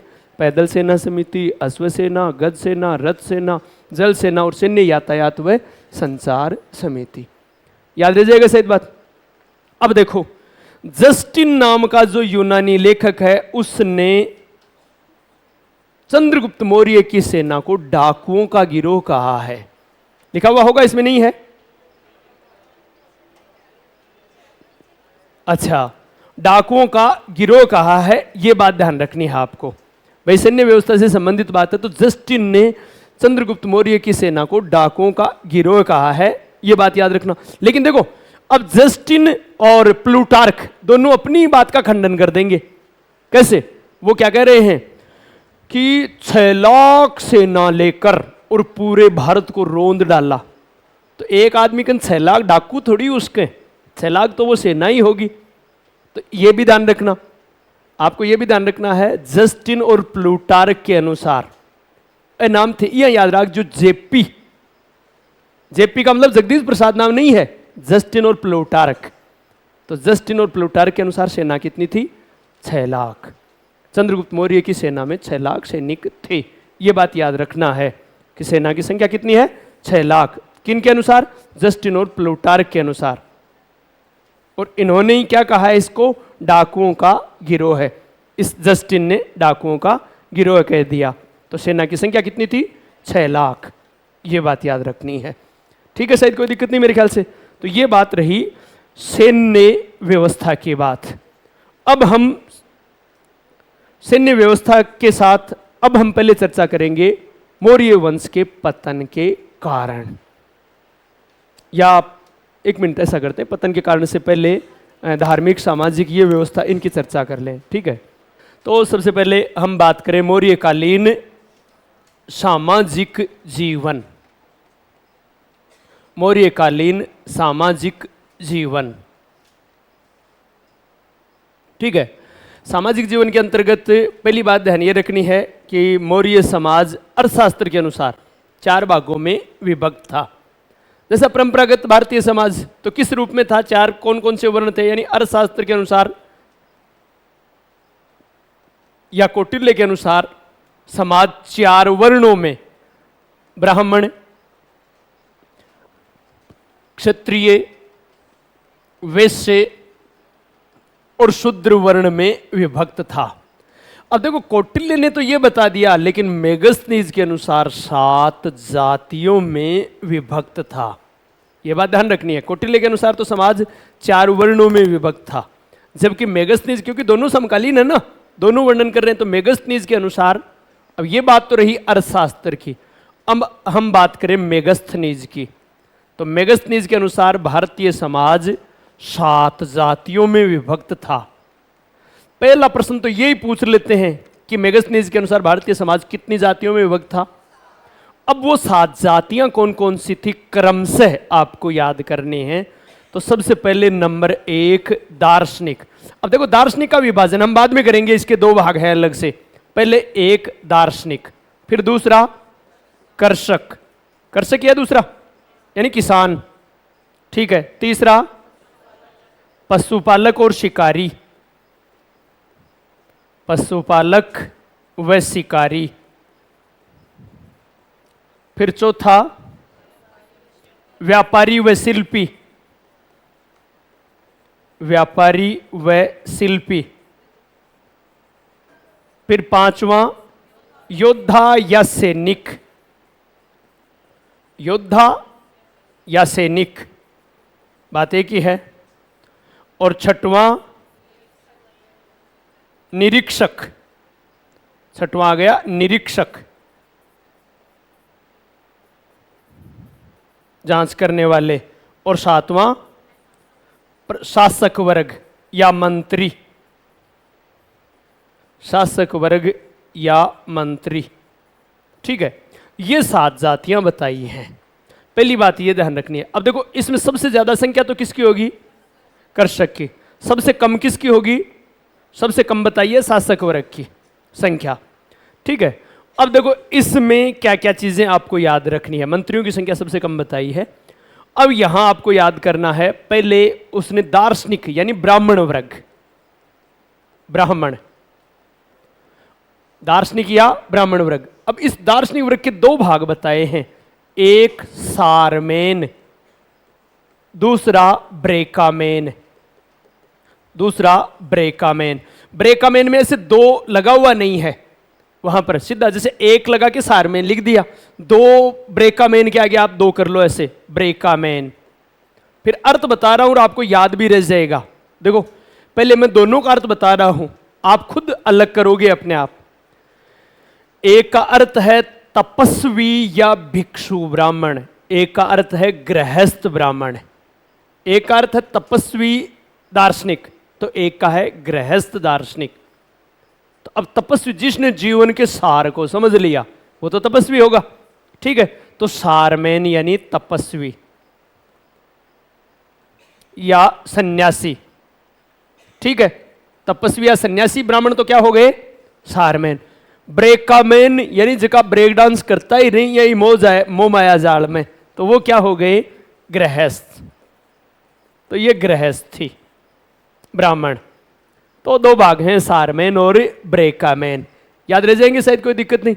दार्शनिक वर्ग के 2 भाग हैं, बाकी इनमें आपको केवल नाम याद रखने हैं, ठीक है, शायद कोई दिक्कत नहीं 7 जातियों में। अब बाकी अन्य बात करें सामाजिक जीवन में, ये तो वर्ण और जाति की बात रही। फिर इसके अलावा हम आगे बात करें, इनके अलावा तो महिलाओं की स्थिति सामान्यतः ठीक थी। भाई महिलाओं की स्थिति सामान्यतः ठीक थी। और महिलाओं को, ये देखो अर्थशास्त्र में एक ये बात, अब तक क्या है ऐसा मिलता है कि पुरुषों को विवाह विच्छेद की अनुमति थी, लेकिन यहां अर्थशास्त्र में महिलाओं को भी विवाह विच्छेद की अनुमति थी। और विवाह विच्छेद या तलाक को अर्थशास्त्र में क्या कहा गया है, मोक्ष, मोक्ष मिल गया। तो ध्यान रखना, विवाह विच्छेद के लिए अर्थशास्त्र में एक पर्टिकुलर शब्द प्रयोग हुआ है, और वो शब्द कौन सा है, मोक्ष। तो मोक्ष यानी विवाह विच्छेद। तो शायद मन ये लगा कि कोई कोठी लेके ज्यादा दिक्कत आएगी ही, फिर वो भी नहीं, हाँ ऐसा कुछ। तो मोक्ष शब्द का प्रयोग किया, कहने का तात्पर्य, ठीक है। अब उच्च कुल की जो महिलाएं थी वो घर की 4 दीवारी में ही रहती थी, वो प्राय बाहर नहीं निकलती थी। और उन उच्च कुल की महिलाएं जो घर की 4 दीवारी में रहती थी उनको कहा गया अनिष्कासिनी, अनिष्कासिनी। तो तो अनिष्कासिनी क्या, देखो मोक्ष यानी विवाह विच्छेद, विवाह विच्छेद, और अनिष्कासिनी यानी घर की चार दीवारी के अंदर रहने वाली महिलाएं या घर में ही रहने वाली महिलाएं, ठीक है, वो अनिष्कासिनी कहलाती। ठीक है, शायद कोई दिक्कत नहीं मेरे ख्याल से। फिर उसके अलावा वेश्यावृत्ति का प्रचलन था, प्रचलन नहीं, राज्य द्वारा प्रोत्साहित था, और वेश्याओं को कहा जाता गणिका, इसलिए गणिका अध्यक्ष है। हमने जब अध्यक्ष भाई इसलिए पूरे 26-27 अध्यक्षों की चर्चा नहीं की, कोई मुख्य नहीं था, लेकिन गणिकाओं का भी अध्यक्ष होता और उसे गणिका अध्यक्ष कहा जाता। राज्य द्वारा प्रायोजित होती उनको तो कहा जाता गणिका। जैसे मौर्य काल से पहले की बात करें हम, 6ठी शताब्दी ईसा पूर्व में, तो आपको पता होगा आम्रपाली नाम सुना था हमने, ठीक है। तो यहां पर अलग से स्वतंत्र रूप से वेश्यावृत्ति करने वाली महिलाएं थी, उनको कहा जाता रूपाजीवा, रूपाजीवा। तो रूपाजीवा भी गणिका हैं, लेकिन उन पर राज्य का नियंत्रण न होकर वो स्वतंत्र हैं, और गणिका तो वेश्याओं को गणिका कहा जाता, ठीक है। इसके अलावा विवाह के संदर्भ में बात करें तो कौटिल्य ने 8 प्रकार के विवाहों का उल्लेख किया है। 8 प्रकार के विवाह कौन से हैं पता है आपको? ब्रह्म विवाह है, देव विवाह है, आर्ष विवाह, प्रजापत्य विवाह, गंधर्व विवाह है, राक्षस विवाह, असुर विवाह है, पैशाच विवाह है, ठीक है। तो 8 प्रकार के विवाहों का उल्लेख किया है, लेकिन मेगस्थनीज ने केवल 1 प्रकार के विवाह का उल्लेख किया है। कौन से का? आर्ष विवाह का। मेगस्थनीज ने केवल आर्ष विवाह का। आर्ष विवाह कौन सा है? जिसमें एक जोड़ा गाय और बैल का दिया जाता था, उस विवाह का उल्लेख किया है मेगस्थनीज ने, आर्ष विवाह का, ठीक है। अब देखो, मेगस्थनीज या यूनानी लेखकों के अनुसार भारत में दास प्रथा का प्रचलन नहीं था। यह बात ध्यान रखना, यूनानी लेखकों के अनुसार भारत में दास प्रथा का प्रचलन नहीं था, लेकिन कौटिल्य ने 9 प्रकार के दास बताए हैं। भाई दोनों समकालीन है, तो यूनानी लेखकों ने दास प्रथा का उल्लेख क्यों नहीं किया? उसके पीछे कारण यह माना जाता है कि यहां दासों के साथ परिवार तुल्य व्यवहार होता था, तो वो पता नहीं कर पाए कि ये परिवार का सदस्य है या दास है, जबकि यूनान में दासों के साथ पशु तुल्य व्यवहार होता था। तो इसलिए वो ये तुलना नहीं कर पाए कि ये दास है या घर का सदस्य है। तो आप ये बात भी ध्यान रखना, कौटिल्य ने कितने प्रकार के दास बताए हैं? 9 प्रकार के दास, ठीक है। और यूनानी ग्रंथों में दास प्रथा का उल्लेख नहीं मिलता है। अब देखो, सती प्रथा में उल्टा है, यूनानी लेखकों ने सती प्रथा का उल्लेख किया है, जबकि कौटिल्य के अर्थशास्त्र में सती प्रथा का उल्लेख नहीं मिलता है। अच्छा देखो, जब आपके गुप्त काल भी है, ठीक है, तो अगर आपसे ये पूछें कि नारद स्मृति में कितने प्रकार के दास बताए हैं? 15 प्रकार के। मनु ने 9 प्रकार के मनु ने 7 प्रकार के, कौटिल्य ने 9 प्रकार के, मनु ने 7 प्रकार के, नारद ने 15 प्रकार के दास बताए हैं, ठीक है। यह बात ध्यान रखनी है। और नारद ने सबसे पहले दास मुक्ति का विधान दिया था। दासों की मुक्ति का विधान सबसे पहले बताने वाला व्यक्ति कौन था? नारद। तो उसकी चर्चा हम गुप्त काल में करेंगे, ठीक है। तो ये बात रही सामाजिक जीवन से संबंधित बात। और अब हमारा अगला बिंदु होगा धार्मिक जीवन। धार्मिक जीवन के संदर्भ में देखो, अगला बिंदु है धार्मिक जीवन। देखो, पहली बात, मुख्यतः ब्राह्मण या वैदिक धर्म का प्रचलन था, ठीक है। लोगों में, जन सामान्य या जनता का धर्म कौन सा था? ब्राह्मण या वैदिक धर्म। और पतंजलि के महाभाष्य के अनुसार नाग पंचमी का उत्सव था, वो विशेष या सबसे प्रमुख उत्सव था। इस बात की जानकारी कहां से मिलती है? महाभाष्य से। लेकिन मौर्य शासकों का धर्म है, वो प्राय ब्राह्मण धर्म या वैदिक धर्म किसी शासक का नहीं है। अंत में 10 शासक है ना, अधिकांश शासक बौद्ध धर्मावलंबी हैं, 2 शासक जैन धर्मावलंबी हैं, 1 शासक आजीवक धर्म का अनुयायी है। तो कौन कौन से किस धर्म के अनुयायी थे? तो सबसे पहले देखो, शासकों के शासक बौद्ध या जैन हैं, तो जैन तो कौन कौन से थे? एक तो चंद्रगुप्त मौर्य,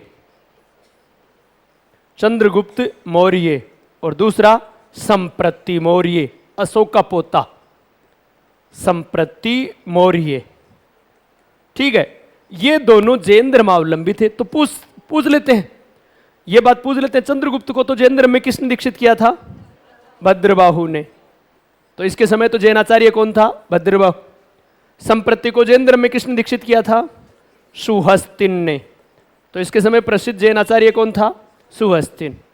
ठीक है, फिर आजीवक का कौन है? बिंदुसार। ध्यान रखना, अशोक की माता सुभद्रांगी भी आजीवक संप्रदाय की अनुयायी थी। ठीक है, बिंदुसार तो है ही है, तो अशोक के तो माता और पिता दोनों ही क्या थे? आजीवक संप्रदाय के अनुयायी थे। ठीक है, फिर उसके बाद में बौद्ध लगभग सभी हैं, लेकिन मुख्य रूप से कौन? अशोक। ठीक है, और अशोक को बौद्ध धर्म में दीक्षित किसने किया था? मुख्यतः उपगुप्त ने, या फिर बाल पंडित ने, या फिर श्रमण निग्रोध ने। श्रमण निग्रोध ने अशोक को बौद्ध धर्म में दीक्षित किया था। और अशोक का गुरु कौन था? मोगलीपुत्तिश। ठीक है, अब देखो, तीसरी बौद्ध संगति का आयोजन मौर्य काल में ही हुआ है, यानी अशोक के समय में हुआ है। प्रथम जैन संगति का आयोजन चंद्रगुप्त मौर्य के समय में हुआ है। कहाँ हुआ था? पाटलिपुत्र में, जिसकी अध्यक्षता स्थूलभद्र ने की थी, ऐसी हम चर्चा कर चुके हैं। ठीक है, और मौर्य काल में जैन धर्म का जो मुख्य केंद्र था वो था वल्लभी, मथुरा, ये मुख्य जैन धर्म के केंद्र थे। ठीक है, अब मेगस्थनीज के अनुसार भारतीय किसकी उपासना करते थे, ये बात भी ध्यान रखनी है आपको। मेगस्थनीज या यूनानी स्रोत ये कह रहे हैं कि भारतीय मुख्य रूप से दो देवताओं, जिनमें एक का नाम था हेराक्लीज और एक का नाम था डायनोसियस, की उपासना। चलो, तो मेगस्थनीज के अनुसार भारतीय दो देवताओं किन की? हेराक्लीज और डायनोसियस की। लेकिन अब हेराक्लीज किसको कहा है? कृष्ण को। लेकिन कृष्ण ऑप्शन में नहीं होगा तो क्या हो जाएगा? विष्णु। तो कृष्ण या विष्णु को कहा है हेराक्लीज। डायनोसियस किसको कहा है? शिव को। ठीक है, ये बात पूछ सकते हैं, यूनानी स्रोतों या मेगस्थनीज ने शिव को किस नाम से संबोधित किया है? डायनोसियस नाम से। कृष्ण को किस नाम से? हेराक्लीज नाम से। या हेराक्लीज किसको कहा है? कृष्ण को। डायनोसियस किसको कहा है? शिव को। मिक्स नहीं होंगे ना? देखो, सीधा सा इनमें ही है, क्लीज यानी कृष्ण, सीएस यानी शिव। क्लीज यानी कृष्ण, सीएस यानी शिव, और जो कृष्ण है वही विष्णु है। ये बात ध्यान रह जाएगी, तो शायद मेरे ख्याल से ज्यादा दिक्कत नहीं आएगी, आपको याद रह जाएगा। ठीक है, अच्छा, एक बात और ध्यान रखना अशोक के संदर्भ में, कि अशोक बौद्ध धर्मावलंबी है, लेकिन यही बात अगर कलहण के अनुसार पूछे तो शैव धर्मावलंबी था। कलहण के अनुसार अशोक और जालोक शैव धर्मावलंबी थे। ठीक है, जालोक अशोक के बाद उस कश्मीर का शासक बनाता है, ऐसा कलहण कह रहा है। तो यह भी ध्यान रखना, कलहण के अनुसार अशोक का उत्तराधिकारी जालोक बना था, पुराणों के अनुसार कुणाल बना था। यह बात भी ध्यान रखना, हालांकि हमने वहां चर्चा नहीं की थी, यह बात आपको ध्यान रखनी है यह बात। ठीक है, तो पहले वो शैव धर्मावलंबी था और बाद में उसने बौद्ध धर्म ग्रहण किया है, वो तो कलिंग युद्ध के बाद। तो सीधा अगर आपसे कलहण के अनुसार पूछे तो वो शैव धर्मावलंबी था, क्योंकि कलहण सिर्फ शैव धर्मावलंबी का ही वर्णन करता है, उसके बौद्ध धर्मावलंबी होने का वर्णन नहीं करता है। ये बात ध्यान रखनी है। शायद बौद्ध धर्मावलंबी के संदर्भ में तो बात लिखी हुई होगी, लेकिन कलहण के संदर्भ में यह बात भी ध्यान रखना है कि कलहण के अनुसार अशोक का उत्तराधिकारी जालोक बना था, जबकि पुराणों के अनुसार कुणाल बना था। और किसी का भी नाम नहीं दिया हुआ हो तो आपको कुणाल बताना है कि अशोक का उत्तराधिकारी कौन बना था? कुणाल बना था। ठीक है, शायद कोई दिक्कत नहीं। तो ये बात रही धार्मिक जीवन से संबंधित बात। और अब हमारा विषय होगा आर्थिक जीवन। आर्थिक जीवन, देखो, आर्थिक जीवन से संबंधित जब बातों की हम चर्चा करें, आर्थिक जीवन के संदर्भ में जो बात हमें याद रखनी है, पहली बात, राज्य का मुख्य व्यवसाय, यानी राज्य के लोगों का मुख्य व्यवसाय था, वो था कृषि। अब जब मुख्य व्यवसाय कृषि है तो आय का मुख्य स्रोत क्या होता होगा? भूमि कर या भू राजस्व कर, भू राजस्व या भूमि कर। भूमि कर को क्या कहा जाता था? भाग। भूमि कर को क्या कहा जाता? भाग। और ये भाग किस दर से लिया जाता? 1/6 की दर से किसानों से लिया जाता था। ठीक है, शायद कोई दिक्कत नहीं। भूमि कर। अच्छा, एक बात और ध्यान रखना, अर्थशास्त्र में कुल 21 प्रकार के करों का उल्लेख मिलता है, जबकि अशोक के अभिलेखों में केवल 2 प्रकार के करों का उल्लेख मिलता है, जिनमें एक ये भाग और दूसरा बलि। 2 कर मिलते हैं। दोनों का अर्थ समझ लो, भाग यानी भूमि कर। भाई भाग का मतलब तो क्या हुआ? भूमि कर, जो उपज का 1/6 भाग की दर से ले लिया जाता। और इस बलि का मतलब था स्वैच्छिक भेंट। इसके देखो 2 अर्थ निकालने हैं आपको, स्वैच्छिक भेंट, और ये एक प्रकार का धार्मिक कर था। इसके आगे लिख लेना, बलि किस प्रकार का कर था?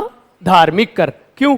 क्योंकि इसको ये तो अनिवार्य रूप से राज्य को देना होता था सेवाओं के बदले में, जनता है वो राजा को देती थी भाग। तो जो उपज किसानों ने अपनी फसल निकाली तो तत्काल 1/6 भाग राजकोष में जमा करा देते थे। लेकिन ये स्वैच्छिक भेंट किन के रूप में? फल फूल सब्जियों आदि के रूप में।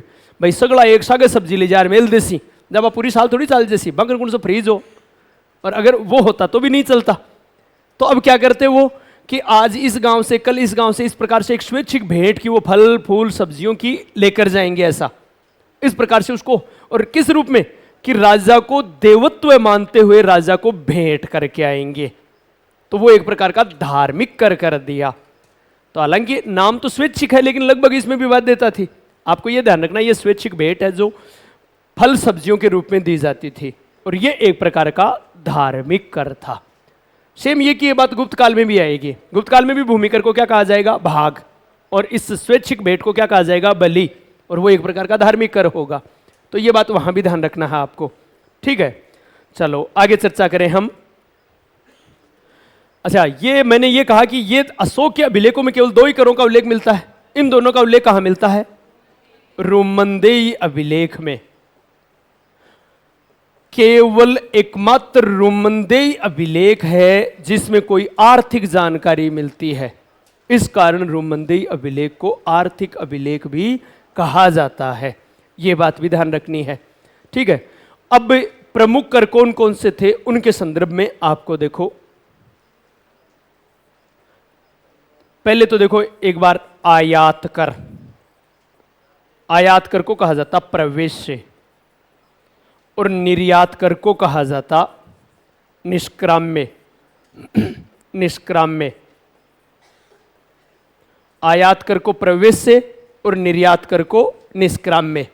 ठीक है, अब दूसरी बात आपको ध्यान रखनी है कि आयात कर की दर क्या थी? आयात कर पर जो कर लगाया जाता वो कितना था? आयात को प्रवेश्य और निर्यात निष्क्राम्य, ये कर है, ये तो कितना लगाया जाता? 4%। और निर्यात कोई चीज आ रही है यहां पर, उस पर कितना कर लगता? सॉरी, आयात पर 10, सॉरी विदेशी आ गया ना, आयात पर 10%। अब इसको दूसरे संदर्भ में निर्यात पर 4%। अब देखो यहां पर देशज वस्तुओं की बिक्री पर 4% कर, जबकि विदेशी वस्तुओं की बिक्री पर 10% कर। इसको आप ऐसे भी करोगे, पूछते हैं ये बात। देखो देशज यहां निर्यात यानी अपने यहां बनी हुई चीजें, तो उनकी बिक्री अगर यहां भी होती है, देशज वस्तुओं की बिक्री पर कितना प्रतिशत कर लगेगा, और विदेशी वस्तुओं की बिक्री पर कितना प्रतिशत कर लगेगा? यह बात भी ध्यान रखनी है आपको। ठीक है, आयात कर को क्या कहा जाता? प्रवेश। नाम देखो, आयात यानी आना तो प्रवेश, और निर्यात यानी जाना यानी निष्क्राम्य। तो यह भी याद रह जाएगा, शायद मेरे ख्याल से दिक्कत नहीं रहेगी।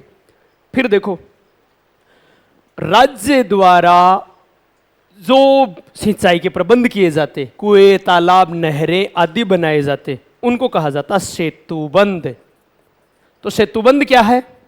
राज्य द्वारा सिंचाई के लिए कुएं तालाब नहरों आदि का निर्माण करना या सिंचाई के प्रबंध करना, वो क्या कहलाता? सेतुबंध। तो सेतुबंध सिंचाई प्रबंध, तो सिंचाई के लिए अलग से कर होता, उसको कहा जाता उद्दक भाग। उद्दक, इसमें गै लगा हुआ है, उसको आप उद्दक भाग, भाग यानी तो होता ही है हिस्सा, तो उद्दक भाग यानी सिंचाई कर, ये बात याद रखना है। उद्दक भाग यानी सिंचाई कर। अच्छा, एक बात और ध्यान रखना, अर्थशास्त्र में कृषि, पशुपालन और व्यापार वाणिज्य तीनों को संयुक्त रूप से क्या कहा है? वार्ता। तो वार्ता यानी बातचीत नहीं है, वार्ता यानी कृषि, पशुपालन, व्यापार वाणिज्य तीनों को संयुक्त रूप से अर्थशास्त्र में वार्ता कहा है। तो वार्ता यानी कृषि, पशुपालन और व्यापार वाणिज्य। क्लियर है? शायद कोई दिक्कत नहीं। ये तीन चीजें प्रश्न, अब इसको प्रश्न कैसे पूछते हैं? निम्न में से वार्ता में कौन शामिल नहीं है? तो मोस्टली वहां उद्योग दिया हुआ होता है, और आपको पता है वार्ता में उद्योग शामिल नहीं है, कृषि शामिल है, ठीक है, पशुपालन शामिल है, व्यापार वाणिज्य शामिल है, लेकिन उद्योग शामिल नहीं है। बात समझ आ गई यहां पर? तो वार्ता में तीन कौन सी चीज शामिल है? कृषि, पशुपालन, व्यापार वाणिज्य। इनको तीनों को संयुक्त रूप से क्या कहा है? वार्ता। जैसे आपने पढ़ा था ना, वार्ता शस्त्रोपजीवी। भाई जो महाजनपद काल में अर्थशास्त्र में किन के लिए प्रयोग हुआ है? गांधार वाले लोगों के लिए, ठीक है, गांधार और कंबोज दोनों के लिए प्रयोग में किया है कि वार्ता शस्त्रोपजीवी। तो वो किन क्या अपनाते हैं उनके जीवन का? उनका जीवन कृषि, पशुपालन, व्यापार और सैनिक वृत्ति। शस्त्रोपजीवी आ गया ना, तो साथ में इसका मतलब चार चीजें हैं वार्ता शस्त्रोप का मतलब वहां पर। तो ये बात आपको ध्यान रखनी है, ठीक है। इसके अलावा प्रमुख कर कौन कौन से हैं, हम उनकी बात करें। जैसे आपसे पूछे ब्रज क्या है, दुर्ग क्या है, तो दुर्ग यहां वो दुर्ग नहीं, यहां आय के रूप में बात कर रहे हैं हम, आर्थिक संदर्भ में। तो ब्रज यानी पशुओं से प्राप्त आय, पशुओं से प्राप्त आय, वो क्या कहलाती? ब्रज। दुर्ग क्या कहलाती? नगरों से प्राप्त आय, नगरों से प्राप्त आय क्या कहलाती? दुर्ग कहलाती, ठीक है। फिर इसके अलावा अलग अलग जो कर हैं उनके संदर्भ में, शायद यहां ज्यादा कर मैंने नहीं लिखे होंगे, लिखे हैं। सित्ता यानी राजकीय भूमि से प्राप्त आय, सित्ता राजकीय भूमि से प्राप्त आय, ठीक है। फिर उसके बाद में तरदेय, पुल पार करने पर लगने वाला कर, पुल पार करने पर लगने वाला कर। फिर वर्तनी, सड़क कर, सड़क कर। तो सड़क पर इसका मतलब टोल टैक्स वहां भी लगता था। देखो ये भी बड़ी बात है, हर चीज पर कितनी गहराई है यहां पर। वर्तनी यानी सड़क कर। विष्टि, विष्टि का मतलब होता है बेगार, बेगार का मतलब जानते हो आप? फ्री फोकट में काम करवाना। तो विष्टि बेगार, जैसे फ्रांस में कोरवी कहा जाता था ना इसको, तो कोरवी बेगार को, तो यहां विष्टि यानी बेगार, ठीक है। तो ये कुछ कर हैं जो आपको याद रखने हैं, मौर्य काल से संबंधित कर, ठीक है। अब मुख्य उद्योग पूछे मौर्य काल का, ये तो व्यवसाय तो क्या था? कृषि। उद्योग पूछे तो कौन सा था? सूती वस्त्र उद्योग। मौर्य काल का मुख्य उद्योग क्या था? सूती वस्त्र उद्योग, सूती वस्त्र उद्योग। और सूती वस्त्र उद्योग का मुख्य केंद्र कौन सा था? काशी। मुख्य केंद्र कौन सा था? काशी। और काशी के अलावा भी आपको काशी, बंग, कलिंग और मदुरा। काशी, बंग यानी बंगाल, है ना, और पुंड्र यानी भी बंगाल में ही था, पुंड्र, बंग, पुंड्र, कलिंग और बंगाल, ये मुख्य केंद्र थे। काशी, बंग, पुंड्र, कलिंग, मदुरा, ये मुख्य केंद्र थे, ठीक है। ये बात ध्यान रखनी है। फिर इसके अलावा आपको व्यापार के बंदरगाह है। बंदरगाह कौन कौन से थे? तो देखो, पश्चिमी तट के बंदरगाह, पूर्वी तट का। तो पूर्वी तट का तो एक ही था, ताम्रलिप्ति यानी वर्तमान कलकत्ता, और पूर्वी तट के भड़ोच और सोपारा। सोपारा महाराष्ट्र में है ही, और भड़ोच गुजरात में। तो यहां ऐसे याद रखोगे, पश्चिमी तट के मुख्य बंदरगाह है, तो पश्चिमी के तो कौन से हो गए? भड़ोच और शोपारा, भड़ोच और शोपारा। और पूर्वी तट के ताम्रलिप्ति। तो ताम्रलिप्ति यानी कलकत्ता के समीप, या कलकत्ता ही कह सकते हैं। और ये महाराष्ट्र में, ये गुजरात में। ये मुख्य बंदरगाह थे मौर्य काल के। ठीक है, ये बात भी आपको ध्यान रखनी है यहां पर। चलो, ये बात रही आर्थिक जीवन से संबंधित बात। अच्छा, आर्थिक जीवन में अभी सिक्के भी शामिल हैं। मौर्य काल में प्रमुख सिक्के कौन कौन से थे? तो देखो, पहली बात तो आपको यह ध्यान रखने हैं कि मौर्य काल के जो सिक्के थे वो आहत सिक्के थे। मौर्य काल के सिक्कों की बात करें हम, मौर्य काल के सिक्के, तो सिक्कों में पहली बात तो ध्यान रखनी है कि मौर्य काल के सिक्के थे वो आहत सिक्के थे। अच्छा, बीच में थोड़ा सा बीच में अन्यत्र जा रहा हूं मैं, बात ध्यान आ रही है, शायद मैंने बता दिया होगा कि मौर्यों के साम्राज्य में असम का प्रांत नहीं था। तो ये चर्चा की है, ये बात क्यों कई बार पूछ लेते हैं, तो अशोक, क्योंकि प्रशासन में हमने ये बात नहीं की थी तो याद रखना है आपको। बाकी पूरा भारत था, भारत नहीं, भारत से बाहर के क्षेत्र भी थे, लेकिन असम का प्रदेश मौर्यों के साम्राज्य में नहीं था। चलो खैर, वापस सिक्कों पर आए। मौर्य काल के सिक्के थे आहत सिक्के या पंचमारक सिक्के। आज सिक्के कौन से होते हैं? लेख विहीन सिक्के। प्राचीन काल के वे सिक्के जिन पर किसी प्रकार का लेख नहीं होता, उनको क्या कहा जाता? आहत सिक्के। तो लेख के स्थान पर उन पर 5 चिन्ह होते, इस कारण उनको क्या कहा जाता? पंचमारक सिक्के। ठीक है, फिर इन सिक्कों में कौन कौन से थे सिक्के? तो पहला सुवर्ण या निष्क, ये थे सोने के सिक्के। मिले नहीं है, अर्थशास्त्र में उल्लेख ही मिलता है। तो ये थे सोने के सिक्के। तो ये बात भी ध्यान रखना, मौर्य काल का कोई सोने का सिक्का नहीं मिला है। सोने के सिक्के कर लेते हैं हम। अब यहां यह भी ध्यान रखना आपको कि निष्क वैदिक काल में आभूषण था गले का, और मौर्य काल में सोने का सिक्का है निष्क। ठीक है, उसके बाद में पण या कारसापण, मुख्य रूप से यही मुद्रा प्रचलन में थी, पण या कारसापण। और ये किस धातु की? चांदी के सिक्के, चांदी के सिक्के। तो सबसे ज्यादा प्रचलन इन्हीं का था। फिर तीसरा काकणी या मासक, काकणी या मासक, ये थे तांबे के सिक्के, तांबे के सिक्के। ठीक है, इसमें ध्यान रखना है काकणी सिक्के का उल्लेख अर्थशास्त्र के अलावा महास्थान अभिलेख में भी मिलता है। तो काकणी सिक्के का उल्लेख अर्थशास्त्र में भी है, अर्थशास्त्र के अलावा महास्थान अभिलेख में भी है। ये बात भी आपको ध्यान रखनी है। ठीक है, और इनके सिक्कों पर सांप, मयूर, अर्धचंद्र, वेदिका से गिरे हुए वृक्ष यानी पेड़ आदि के चित्र मिलते हैं। जो पंचमार्क में 5 चित्र है ना, उनमें ये चित्र ज्यादा मिलते हैं। तो ये बात रही मौर्यकालीन आर्थिक जीवन से संबंधित बात। अब हम बात करें मौर्य वंश के पतन के कारण। तो पहले पतन के कारणों की चर्चा करें। यहां पर आपके साथ पतन के कारण सबसे लास्ट में कला वगैरह उनके सबसे बाद में है, लेकिन हम इनको यहीं पर ऐड करेंगे, मौर्य वंश के पतन के कारण। कि जब इतना सुदृढ़ इस प्रकार की सुरक्षा व्यवस्था थी, ऐसा साम्राज्य था, पतन क्यों हुआ? अलग अलग विद्वान अलग अलग कारण मानते हैं। तो कौन विद्वान क्या कारण मानता है? तो सबसे पहले हम बात करें, देखो कारणों में पहला नंबर 1 अशोक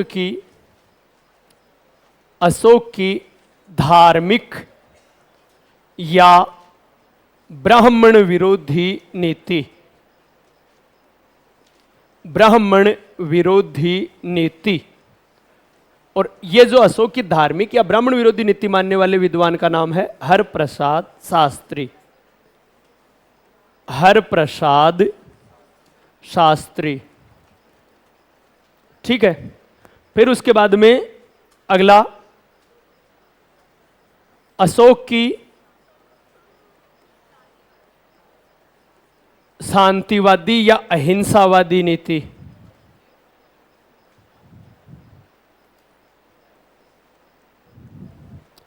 अहिंसावादी नीति। और ये मानने वाले विद्वान का नाम है हेमचंद्र राय चौधरी। चौधरी न होकर नाम है चौधरी, इस प्रकार से हेमचंद्र राय चौधरी। फिर उसके बाद में आर्थिक दयनीय दशा या राजकोष की रिक्तता। राजकोष की रिक्तता या धन की कमी। धन की कमी। और ये मानने वाले विद्वान का नाम है डी कोसाम्बी, दामोदर धर्मानंद कोसाम्बी। आपको डी कोसाम्बी याद करना है, ठीक है। फिर अशोक के कमजोर उत्तराधिकारी। अशोक के कमजोर उत्तराधिकारी। और ये मानने वाले विद्वान का नाम है डी.एन. झा, द्विजेंद्र नारायण झा। तो डी.एन. झा, ठीक है। फिर उसके बाद में प्रशासनिक शिथिलता।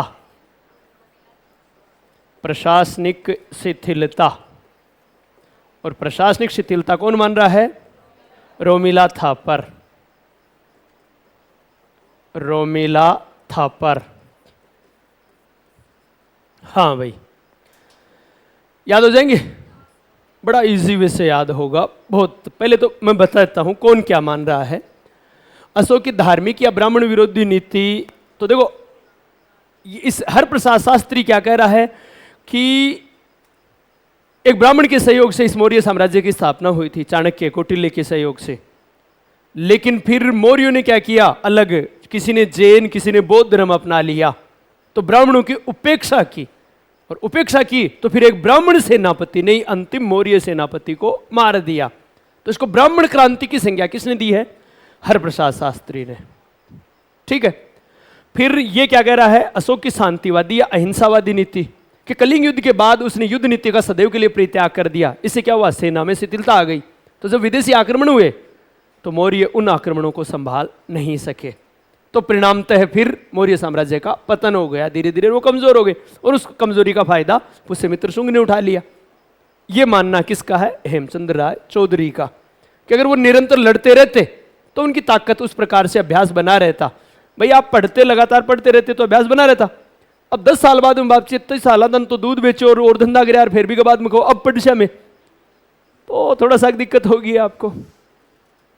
अब राजकोष की रिक्तता या धन की कमी, तो यहां भी अशोक को उत्तरदायी मानते हैं कि अशोक ने बड़े पैमाने पर जैसे 84,000 स्तूप बनवाए, ये पूरा धन का बौद्धों को दान दिया और इस प्रकार से धन का अपव्यय किया, तो परिणामतः राजकोष हो गया खाली। और खाली हो गया तो फिर पतन, देखो बिना धन के कोई व्यवस्था नहीं चलती, चाहे वो कोई व्यवस्था हो। फिर उसके बाद में अशोक के कमजोर उत्तराधिकारी, कि अशोक तक तो ठीक था भाई, सबसे चंद्रगुप्त मौर्य योग्य था ही, वो तो दिखती बात है, चाणक्य जैसा उसको प्रधानमंत्री था उसके पास। फिर बिंदुसार बीच में थोड़ी कमजोर कड़ी आई, लेकिन उसने भी उस साम्राज्य को अक्षुण्ण रखा। भाई ज्यादा जोड़ा नहीं, लेकिन घटने भी तो नहीं दिया ना। और अशोक फिर ताकतवर शासक था, लेकिन अशोक के बाद जो आए वो सब के सब,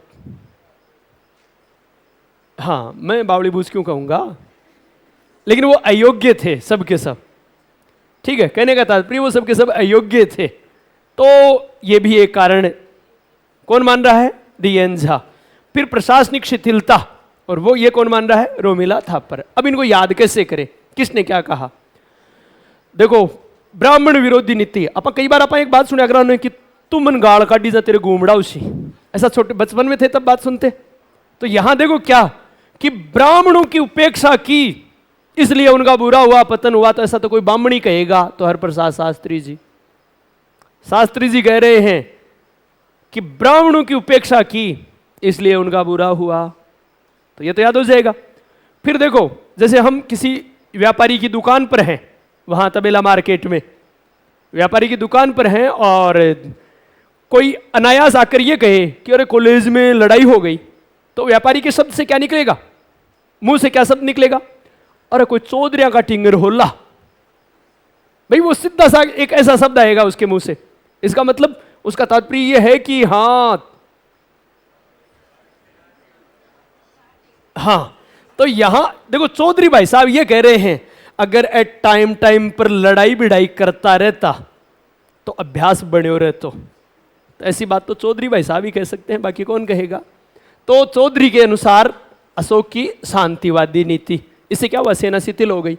राजकोष की रिक्तता, देखो कोष कौशाम्बी, और बिना धन के डीडी बनाएंगे तो देखो डीडी कौशाम्बी, धन याद हो जाएगा शायद मेरे ख्याल से।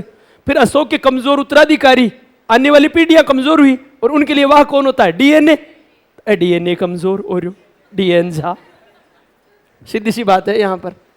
तो ये अब केवल एक बच्चा है, प्रशासनिक शिथिलता, तो एक क्यों तो थे ही याद करोला, तो आपकी दिक्कत नहीं आएगी शायद मेरे ख्याल से। ठीक है, ये बात रही मौर्यों के पतन से संबंधित बात। ठीक है, और शेष परिचर्चा होगी अगली क्लास में। तब तक के लिए जय हिंद, जय भारत।